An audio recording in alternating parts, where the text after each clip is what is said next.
Today I'm talking about goal setting. Mm. And particularly, what I want to talk about is why I've never really liked goal setting Oh, thank you. and how counterintuitively I think goal setting sets us up on largely a path to disaster.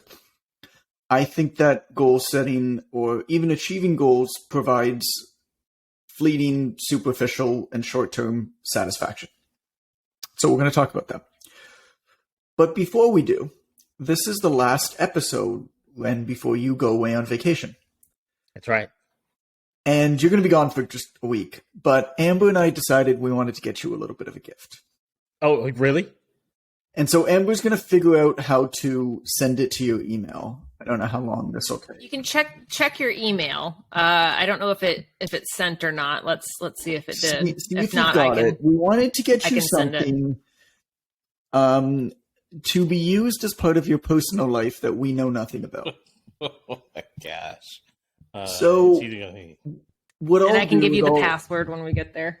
Yeah, what I'll do is I'll kind of start the episode, and then whenever you find it, whenever you figure out what it is, we can go there for a minute. All right. So on to goal setting. The problem with goal setting, the way that most people do it, first, I mean, should we define goal setting? I don't know. Do we need to? Like, goal setting in fitness, nutrition, whatever it is generally extrinsic goal setting. It's generally like, I want to be this weight by this time. It's generally, I want to run this race. It's I want to look this way or perform this way. And that's fine if you're like an athlete or somebody who actually performs. But the reality of it is most of us that are not blessed with good genetics for athletics, when we win a competition or athletic competition, it basically just means that we're better than the other people who decided to show up that day. It doesn't mean that we're actually good. And that's my case, at least. It's like, oh, great, John, you won the game. It's like, yeah, because the other team sucked more than me. It wasn't because I was good. And so, did you get it, Ren? No, I don't think so. I don't think I got it yet. I just sent an email just in case. So Okay. And so most goals, I mean, look, if you're trying to stand on a podium, this doesn't apply to you, but most goals are really, really good as initial motivators, but then they actually fall off. And the problem that I have with goal setting this way, the way that most people set goals, is that if it's all you do, it'll leave you in a continuous state of failure. You'll either get there and you'll achieve your goal, or you won't. And if you don't achieve your goal, you failed. If you do, you won't appreciate it for long anyway. Goals are really good for jumpstarting action. Goals are really good for providing direction. But coaching needs to be focused on daily habits and systems with increasing focus on the intrinsic benefits of the process as time goes on and not the actual outcome.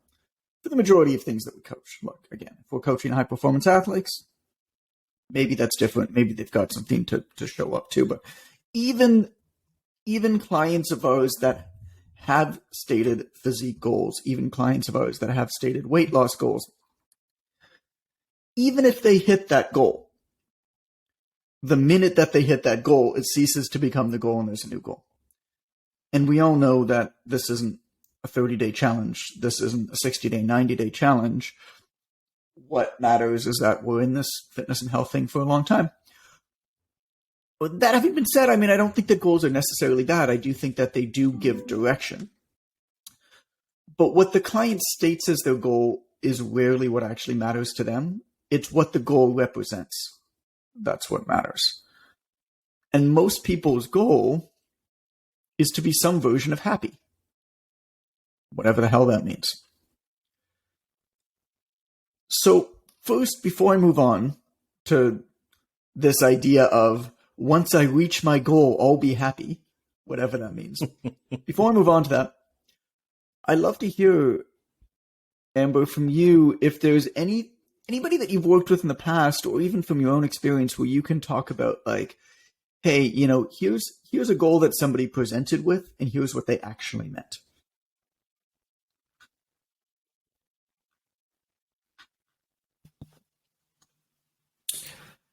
I'm trying to think because my memory's not super great.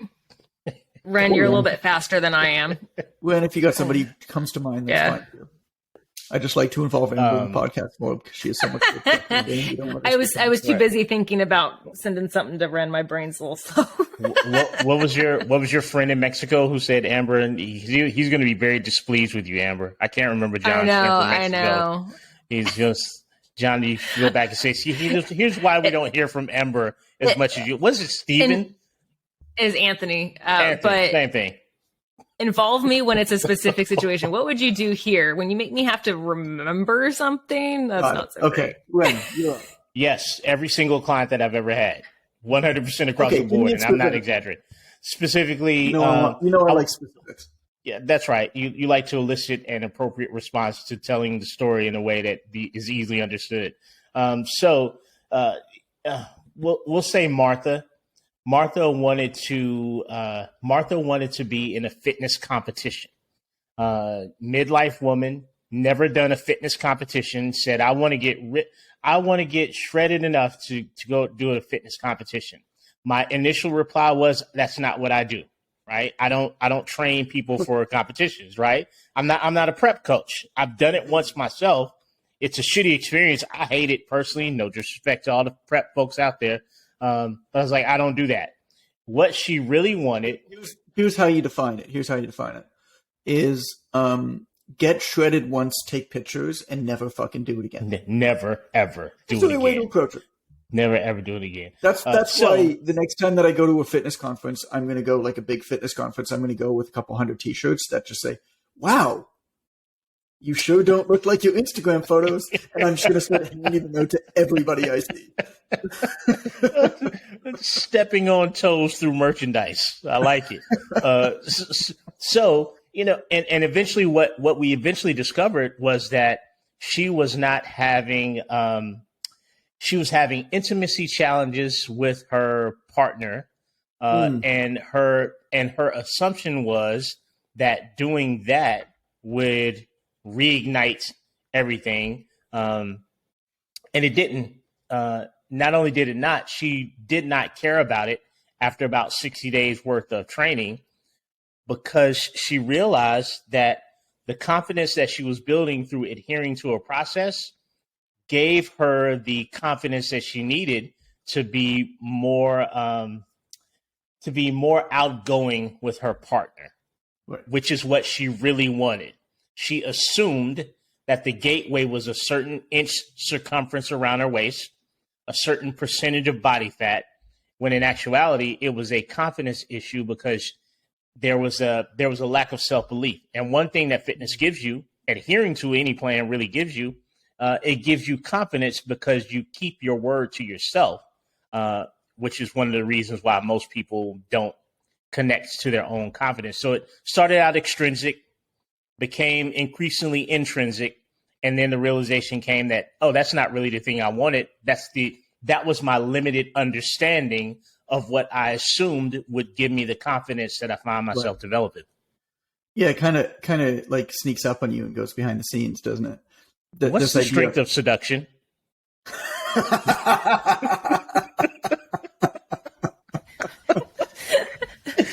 Why are there flames? I see.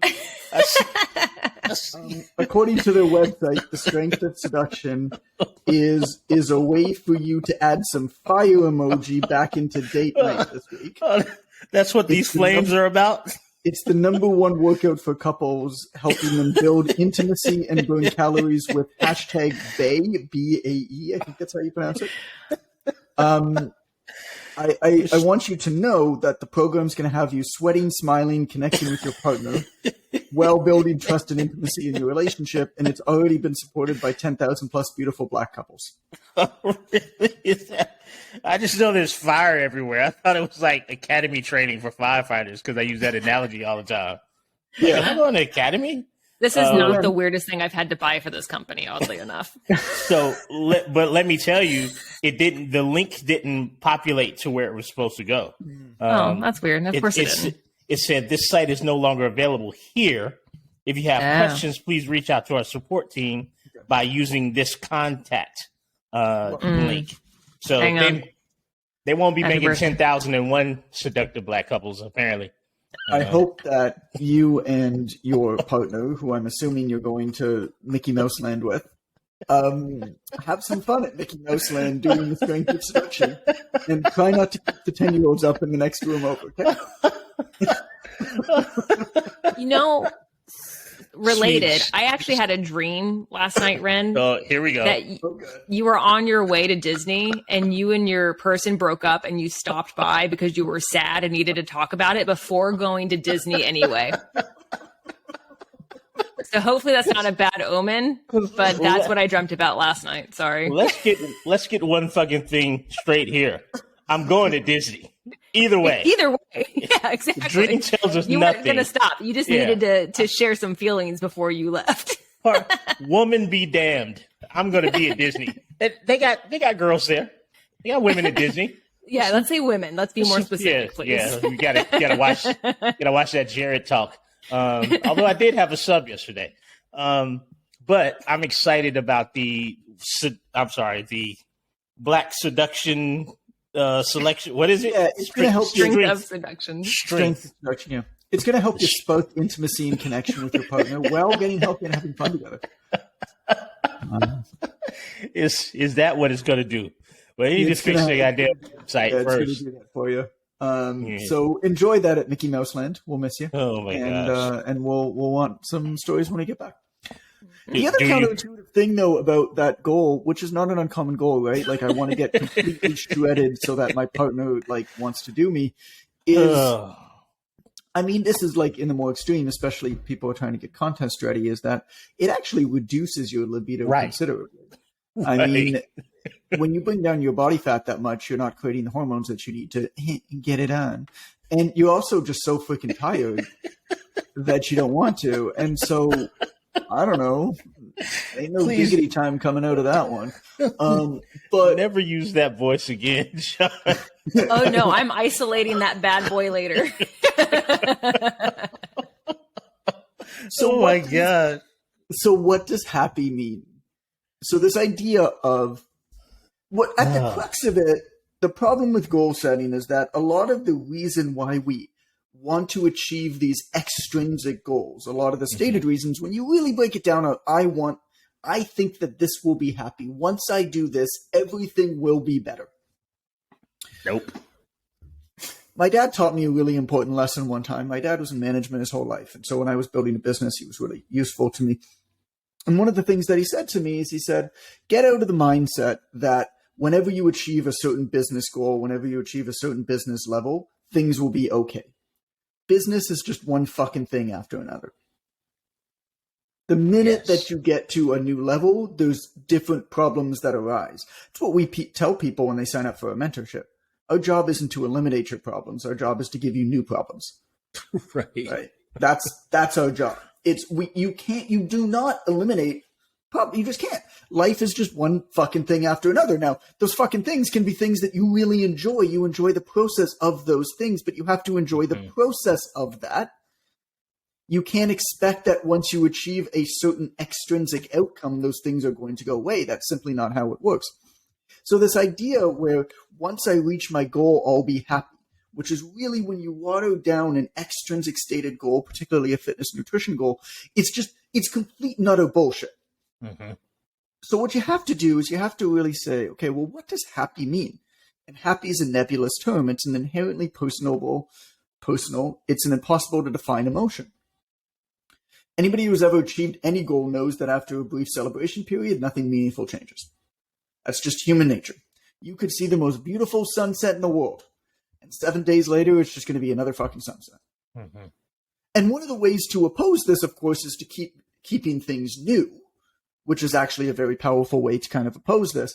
And that's one of the reasons why I like to move and change my location, is because then things are new and amazing again. Because when something is really, really special and you have it over and over and over again, it ceases to be special. But if you leave that thing and then go back again to that thing, it becomes special again. It's why things like buying a fancy car actually don't lead to that much quote unquote happiness. It's because it wears off and then you have the car. Mm-hmm. As opposed to something like, I don't know, fixing like that stupid screen in your door that's like sliding screen that doesn't quite work properly. If you fix that, it's actually, this is weird to say, but it's actually going to get you more happiness over the long term than buying like a really fancy car. Because every time you use it, you're going to like appreciate that thing works.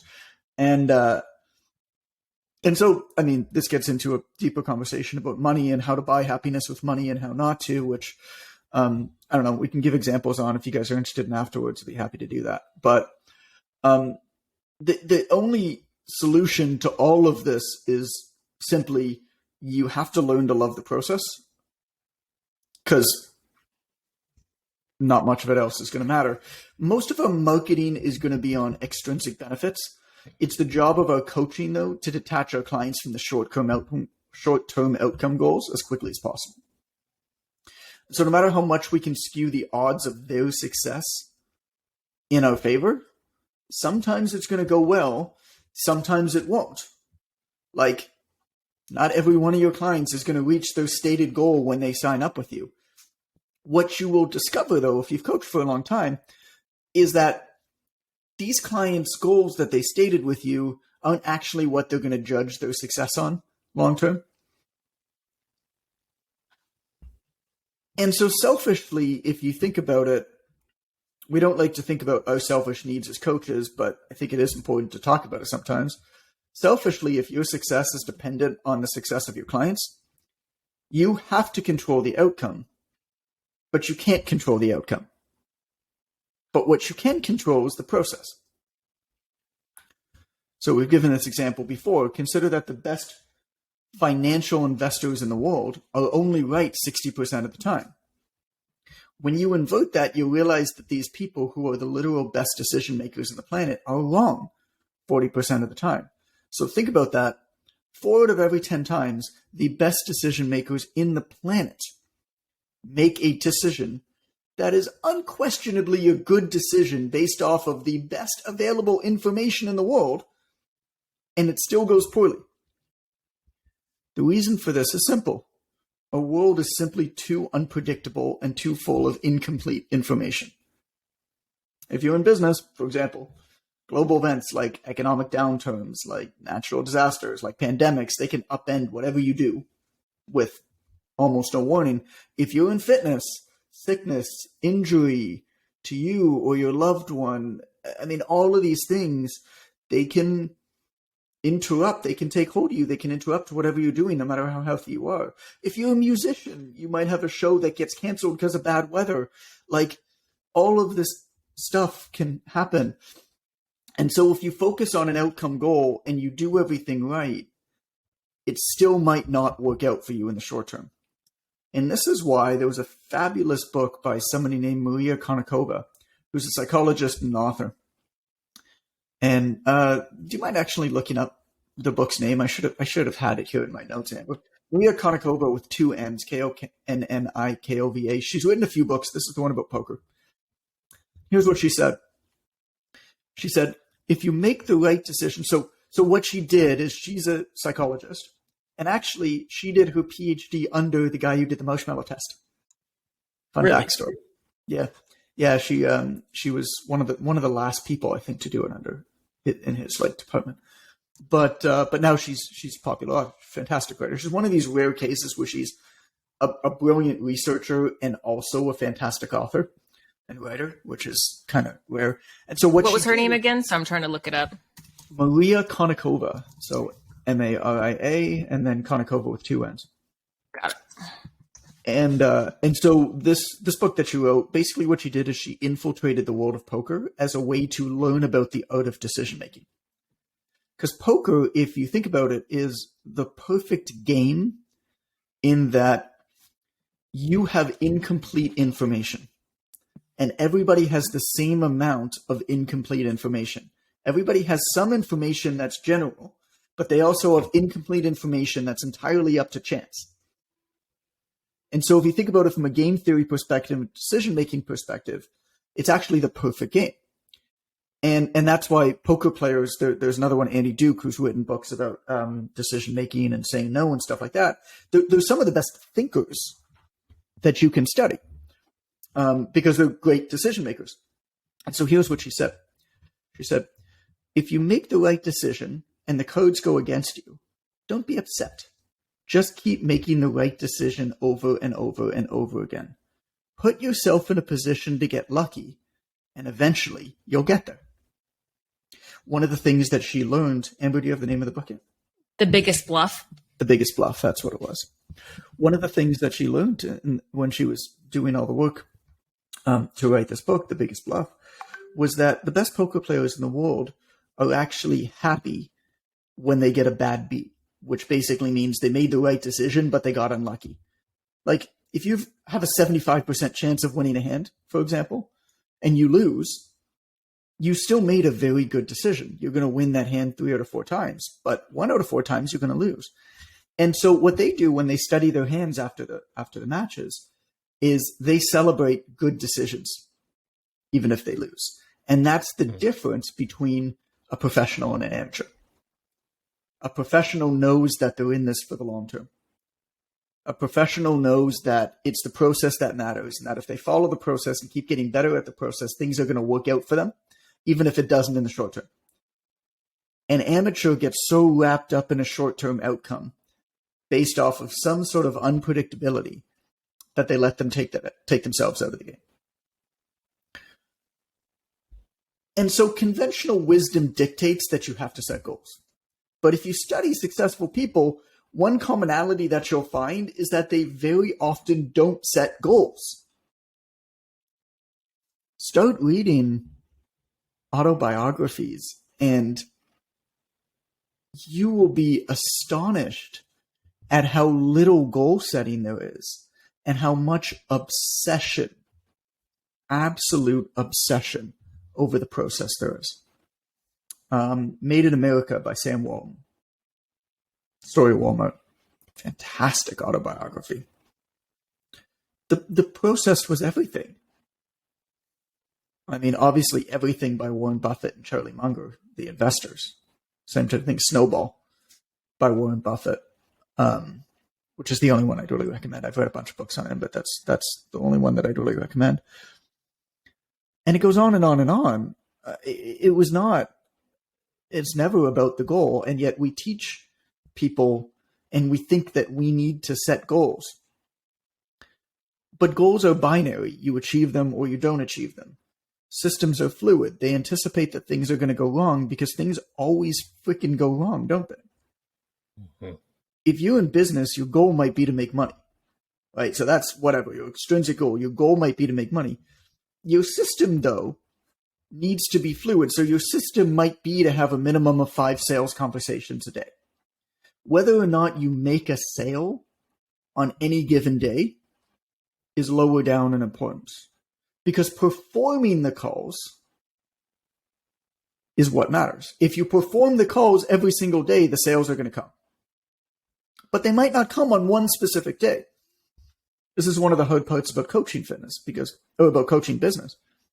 Because one of the things that I really try to do when I coach people in business during mentorship and everything is I try to coach people on the process. And it's hard when you're in it and you're doing the work and you might see other people having some successes or perceived successes or real successes.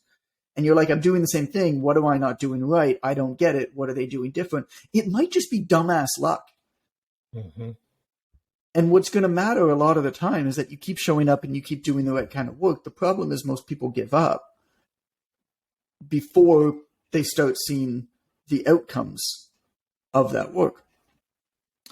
On a similar note, if you're in fitness, your goal might be to get in shape. Your system might be as simple as putting your workout clothes on. Whether or not you actually go work out that day isn't as important as putting on your clothing, because most days, if you put on your workout clothes, you're going to work out. Mm-hmm. But if you don't, that's also fine, because some days you're not going to be feeling it. But if you put on your workout clothes every single day, what you've done is you've established the habit, you've established the routine of, I am the type of person who works out. I put on my workout clothes. It's a tiny thing. You don't have to do the actual hard work necessarily. But you already got your clothes on, you may as well. I tried to do 2 hours of focused, uninterrupted writing every single day. And I usually do it at about 5 in the morning because that's the only time. I'd be lying if I said that I did it more than 4 days a week. I got a 1-year-old kid. I got a 5-year-old who has night terrors. Like, some nights I'm woken up 6, 7, 8 times. I turned my alarm off. But my system is that I'm going to sit in front of my computer and do nothing else other than sit in front of my computer with nothing open for 2 hours. And I have a rule, which is I'm allowed to write or I'm allowed to do nothing else. And part of the practice with that is actually learning to retrain and refocus myself. Because it's really, really easy when we're trying to do focused work. We think of something, right? Our mind starts to wander and like, oh, I'll just check social media. I'll just check my email. That is an opportunity to train yourself.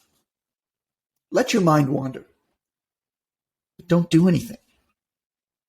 Bring yourself back into it when you're ready. Put your fingers back on the keys, get back into the work, whatever you're doing. It's fine for your mind to wander. It's not okay for you to distract yourself and muddy up the waters of your mind. And so these are just 3 examples of systems. Right? And the opposite of this system thinking works if you want to stop doing something negative. So if your goal is to eat less junk food, let's say, it's funny every time I say the word junk food and people are like, don't put labels on food. No food is junk. It's junk food. I don't buy into that. There's some food's junk food. Anyway, if your goal is to eat less junk food, your system might be to not keep it in the house. You're allowed to eat it, but you have to leave the house to get it. This is actually the system that Allison and I have had for years, which is both of us are perfectly fine eating whatever the hell we want, but we only have healthy food in the house.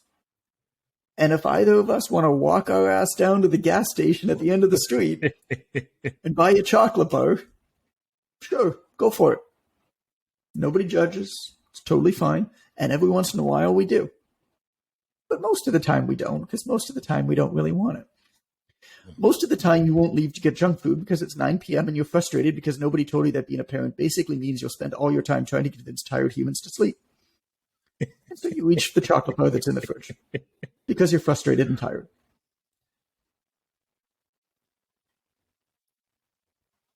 So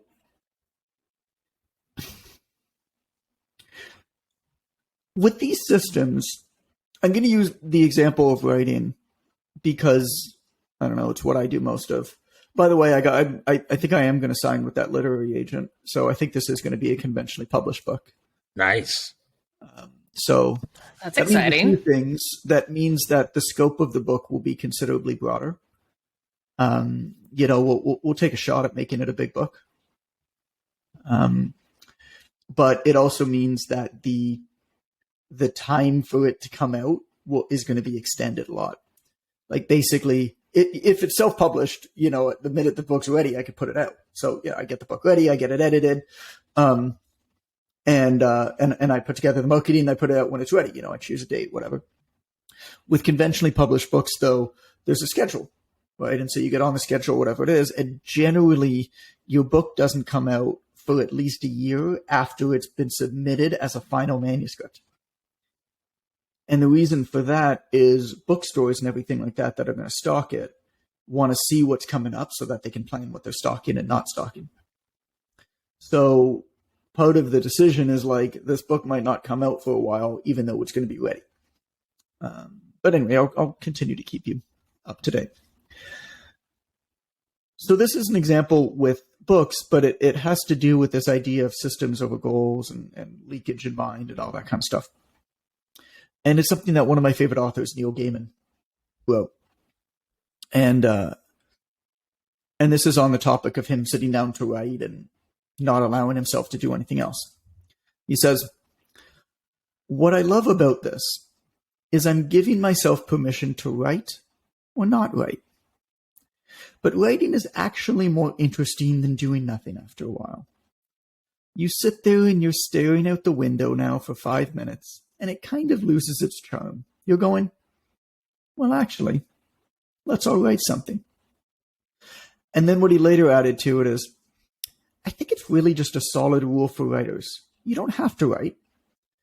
You have permission to not write. But you don't have permission to do anything else. And that's a good rule for writing a book. But more than anything else, it's a good rule for just, hey, make the process, and the process has to include some sort of leakage. It has to be okay to not do the thing, but it can't be okay to dick around and distract yourself. And then over time, the process becomes the enjoyment. And then, sales call by sales call, rep by rep, word by word, it's all the same shit. You're going to get better. And over time, getting better provides more enjoyment than getting there. Because the moment you get there, it becomes the new here. And there will be a new there. Anyway. That's what I have to say about goal setting. That's a period. I got more stuff. But I think we could talk about this stuff for the rest of today. I do want to talk about the value of doing nothing, because I do think that oftentimes doing nothing is better than doing something. But I think we'll probably leave that to the next episode, because I think we can have a good discussion about this stuff. Yeah, I think it would be helpful to, like, we've presented the theory, right? But how do we apply this, especially if we're working with clients, right? Like, because we'll often hear, right, like, in order to create the process, we have to know where we're going, which often involves a goal. So how do we square that circle, right? So what does this actually look like? I love that question, and I'd like to jump right in there. I want to get on that horse and ride, buddy. I like to use goals as a means of developing systems. I used to do that in sales when I was a sales manager. So, setting that law, that Goodhart's law, when a measure becomes a goal, it ceases to be a good measure. I think about that quote often. It's an economics quote, but I think about it often. So I think your end result is a good measure of what your process has allowed to happen. Good measure might be a stretch. It's one measure of how your process worked or didn't. So, for instance, if I set a goal for a specific dollar amount, and I have data that can show me what my track to that dollar amount is. Let's say I'm going into people's homes to talk to them about insurance. Dollar amount in sales? Yeah, dollar amount in sales. Yeah, okay. Or a number of sales. It could be either metric, the number of sales or the dollar amount of the cumulative sales. So this is what I used to do. I used to go in people's houses, 6 houses a day, and I would sit down at the table and do a presentation, or I would watch an agent do a presentation because I was training them. At the end of the day, we could easily tally up the amount of sales in dollars or the amount of sales that happen specifically and the average amount of the dollar per sale. So if I get to the end of the day, I've got a certain amount of sales. I can look back on how many people we had scheduled that day. I can look back on how many of those scheduled appointments we actually met with that day, how many times we got to present that day, and it'll give me some averages, right? It'll give me things like, on average, we see half of the people that we have scheduled. On average, we close 30% of the people that are scheduled. And so you can work backwards. You work backwards. So then you know, okay, if I do 25 sales calls, I'm going to get on the phone with 10 people. Yes. I'm going to probably sell to one or two of them. I'm going to have 3 follow-ups, and one of those is going to convert. So if I need to make 10 sales a week, therefore, hitherto, I need to make X amount of appointments. Whatever. X amount of appointments. No public math for John. Right, but now, instead of me being worried as a salesperson chasing goals all day, I've got a system that I just need to follow. I just need to follow the system of setting a certain amount of appointments. But the goal becomes an intention more so. And I like intentions versus goals a lot more. because intentions allow you to, here's a better example, an easier example. And I'll be let quiet. me jump in there first. Go ahead. Because I want to add one thing to it.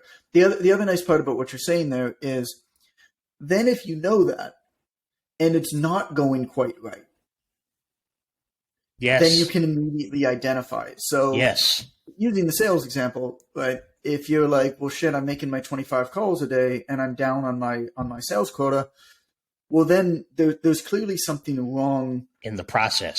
In the process, and it could be the same for fitness, couldn't it?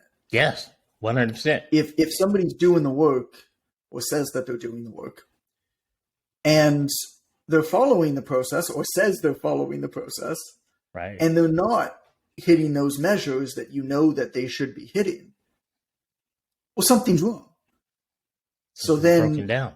You work backwards, but it's an easy way to identify and say, nah, like this is the guideline. This is the guidepost of where we should be at this point. Absolutely. We're not. So it's not a problem.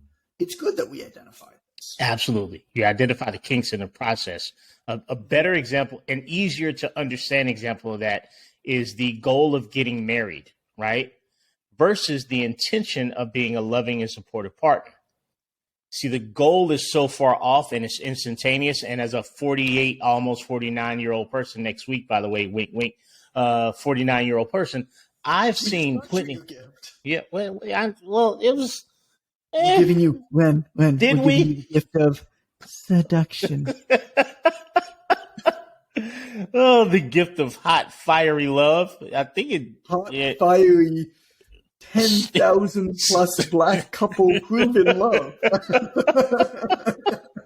It didn't feel black until you said grooving. Hashtag Bay-E. I think that's how you pronounce it, right? Bay-E? No, that's not how you pronounce it, John. Hashtag Bay-E. So, in the example I'm giving, the goal of having a wedding or getting married, I've seen people live and die by that in my almost 50 years on Earth, and how cataclysmic that can turn out to be, versus the intention, right, of being a loving, supportive partner, because that far off goal of having a wedding, it gives you that "are we there yet" feeling. Are we there yet? Are we there yet? For one or of the other partner or both. And you can't live that daily. So you're frustrated every day up to that point, if that's your set in stone specific goal. Every day after that, you've got that drop in dopamine, and you can't live it again. And people get, sort of disenchanted after the ceremony, depending on who the people are and the reason for. However, being a loving, supportive partner as an intention, you can live that on date number 2. You can hold the door for someone. Yeah. You can be courteous to them. Did you ever see this valedictorian speech? Was this kid who gave a valedictorian speech. And surprisingly mature kid for his age. I mean, he was a high school kid. And I was so dumb in high school. And then I look at kids like that. And I was like, Same. God, how was I so dumb and you're so not dumb at the same age? But this kid gave this speech and he was the valedictorian, which I guess in the United States means that he had the best grades. I don't know what that means. Highest GPA for his year, yeah. So he had the highest GPA for his year. And does it have anything to do with like participation in clubs and that, or is it just completely objective? Like you just got the highest grades? Yeah, you just. Good question. I think typically it's simply the highest GPA. I'm sure there's some customs. Why does that matter? I'm sure. Well, because corporate America. We like to create others. Yeah. It's the pipe. It's a tradition. It's the pipeline to corporate America, John. It gets you in the system. So this kid was a valedictorian, and he stood up on the mic, and his speech was all about how much he regretted working so hard to become the valedictorian. Mm-hmm. He said, for the past 4 years, this has been my sole focus, has been to get to this point, to stand here in front of you all, to stand here in front of you people, and then somebody else said, who you calling you people? No. That's not what happened, John. I think it was a pretty white score. I don't think that happened. That's not what happened. That's not what happened. But he said, my goal was to work hard to stand in front of you all like I am doing here. And when I was called into the office, I don't remember his exact words, but he said, when I was called into the office and I was told that I received this honor, immediately I was really happy and I achieved this amazing goal. And then when I stepped out of the office, I had no feeling of achievement anymore. Mm-hmm. And it hit me just how empty what I was doing really is and how much I missed out along the way in these past 4 years. God, that kid is so much smarter than I was at that age. But what awareness he had to be able to realize that was going on within him. It's powerful. One of the books that I read, so in whenever it was, 2008, when I was going through this phase, and it would have been closer to 2009, 2010, when I was going through this phase, when I was personal training, and I was, I got to figure out a way to make money not on my feet. I didn't know what it was. I certainly didn't know that I'd be talking to you two on this podcast so many years later, but I had no idea what I was going to do. There wasn't like a master plan. Digital nomadry, online entrepreneurship, selling information on the internet, self-publishing books in 2008, 2009 was not something that people even really knew in large scale existed. It wasn't like people were pumping Facebook ads in your face. And so I was going to the library and I was reading books on multiple streams of income, on what to do. And one of the topics that I started reading a lot about was residential real estate investing. I thought that might have been a good pathway for me. And I read this book. I think his name was Don Campbell. He's one of the big Canadian real estate investing leader, educator guys, or was. I don't know if he still is. But I think his name was Don Campbell. But one of the things that he said that stood out in the book, and so it's funny because I never did anything with it at the time, and now Allison and I have 13 rental units or something. I don't even know how many we have. But now we've done it, but many, many years later. And one of the things that he said in the book that's always stuck with me is when you celebrate all of the good things you do, it's very important to celebrate all of the really good things that you do on your path to whatever, some fluffy, on your path to financial freedom, some fluffy phrase, but celebrate all the stuff that I used to say, right? Yeah. Celebrate all of the good things. Yeah, I know. It's I'm going to make you financially free so that you can sit on a beach with your feet up and you don't have to do anything and watch the money roll in as it's made on the internet. Unfortunately, it's internet money and you can't spend internet money in the real world, but you don't know that. So give me real money to teach you how to make internet money. Anyway, the idea of it though was hey, you can't control the outcome, but you can control your process. And so when you put a bid on a house, celebrate whether you get the house or not. When you get approved for a mortgage, when you go in to meet with your banker and ask for a mortgage, celebrate whether you get approved or not. And he said it's very important not just to go home and smile, but to actually have a way that you celebrate. A meal with a loved one, a movie, a cigar, however you want to celebrate. But he says it's very important that you celebrate those moments. And I realize now, thinking back to it, just how much wisdom was in that. Mm-hmm. To actually have some sort of reward system for the positive steps in the process, dissociating from the outcome of those steps. I think was really smart. Let me see what his name was. I think it was Don Campbell. He's got great soup, by the way. Don Campbell, real estate investing in Canada. I imagine he's still doing what he's doing. I don't know. Probably. But the celebration along the way is, I think, what good coaches, in most circumstances, I mean, obviously, if you're an athletic coach, the celebration is the team's winning or not. You know, if you're a Saladino and you're getting Ryan Reynolds ready for the next Deadpool movie, that's a different situation. But for most general population, people who are on a wellness journey, two things that they're really, really bad at is celebrating along the way much more likely to criticize along the way, self-critical along the way.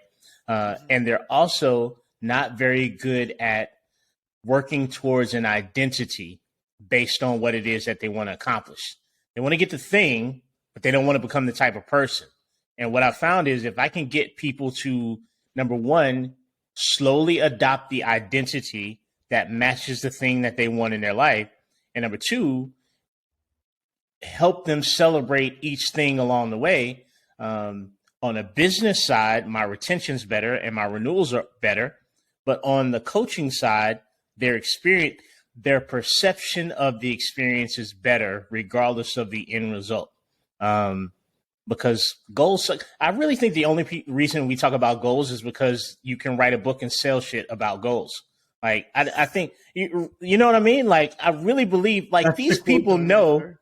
these people know it's shitty advice. Like, they have to know. Right. Like, it almost literally never works for people ever long term, right? You might get one or two things accomplished, but like really, like, it's not a needle moving intervention to set your goals and work towards them. Like, it doesn't really help people a lot, other than the fact that people, it's like selling women in their 20s a waist trainer.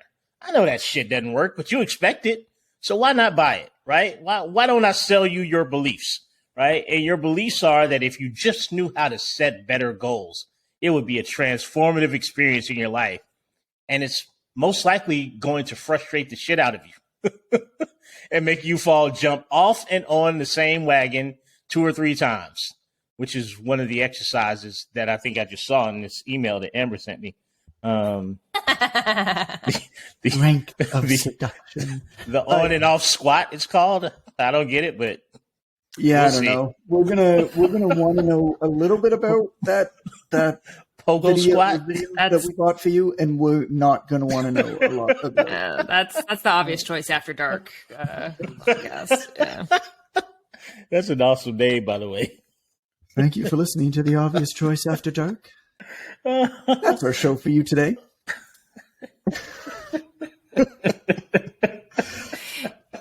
You recommend an episode, John. I'm going to recommend episode 36, and that is Nail Your Sales Call with 5 Reps. And the reason that I'm going to recommend this episode is, God, I've gotten a lot of messages from people about this one. And messages from people about this one, not necessarily that they enjoyed it or didn't enjoy it, but that it legitimately helped them make like a lot of sales. Yeah. People have been following this, and people have been making easier sales, making more sales where they're paid in full up front, getting better commitments from their clients, going into their sales calls more confident. And I've gotten more messages about, I mean, the artificial intelligence episode, I got a lot of messages about. I've now officially gotten more messages about this episode than any other episode, thanking me, saying that it's made a real difference. So episode 36, it's Nail Your Sales Call with 5 Reps. Len, have a good time in Mickey Mouse Land with your strength of seduction lady friend, and don't tell us about it. Okay, bye-bye.